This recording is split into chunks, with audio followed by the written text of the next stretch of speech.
അതെ, ഞങ്ങൾ മൂന്നാർ പോകാൻ വേണ്ടിയിട്ട് 3 മണിക്ക് എണീറ്റു. അപ്പോൾ ഗൈസ് നമ്മൾ 3:30 റെഡിയായി. അപ്പോൾ 4 മണിയായി. നമ്മൾ ഫുൾ ബാക്ക് പാക്ക് റെഡിയാക്കി.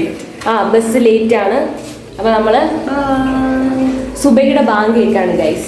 എല്ലാണോ താണ്ട ഉറക്കം തൂങ്ങി വീഴാറായി നിൽക്കുന്നു. ഗൈസ് നമ്മളെല്ലാവരും 4:30 തൊട്ട് റെഡി ആയിട്ടിരിക്കുകയാണ്. ഇപ്പം സമയം എത്രയായി? നീ എന്ത് ചെയ്യേ? എത്രയായി? 5:30 ഗൈസ്. ഇതുവരെ വണ്ടി വന്നില്ല. നമ്മളെല്ലാവരും പറ്റിച്ചു. കാത്തിരുന്ന് അവസാനം നേരം വരെ വെളുത്ത് ഗൈസ്. ബസ് വരുന്ന വീഡിയോയോ ബസ്സിൽ കയറിയ വീഡിയോയോ ഒന്നും എടുക്കാൻ പറ്റില്ല. ഞങ്ങൾ ബസ്സിൽ കയറി അപ്പം കിടന്നുറങ്ങി. കാരണം 3 മണിക്ക് എണീറ്റാണ്. അങ്ങനെ അവസാനം കോട്ടയത്ത് ഒരു 9 മണിയായപ്പോൾ ഒരു കുടുംബശ്രീയുടെ ഹോട്ടലിൽ ഇറങ്ങി.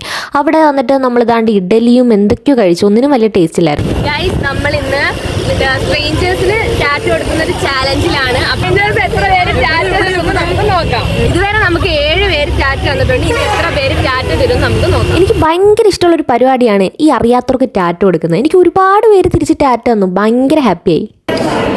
ഗൈസ് ഞങ്ങൾ മന്തി കഴിക്കാൻ വന്നിട്ട് ഞങ്ങൾക്ക് സദ്യയാണ് ഗൈസ്.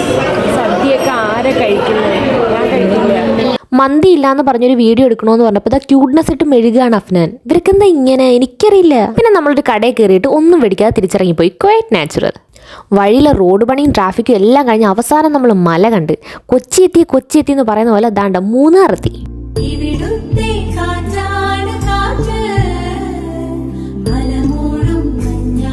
എൻ്റെ ചാനൽ ആദ്യമായിട്ട് കാണുന്നവരുണ്ടെങ്കിൽ ഒന്ന് സബ്സ്ക്രൈബ് ചെയ്ത് സപ്പോർട്ട് ചെയ്യണേ.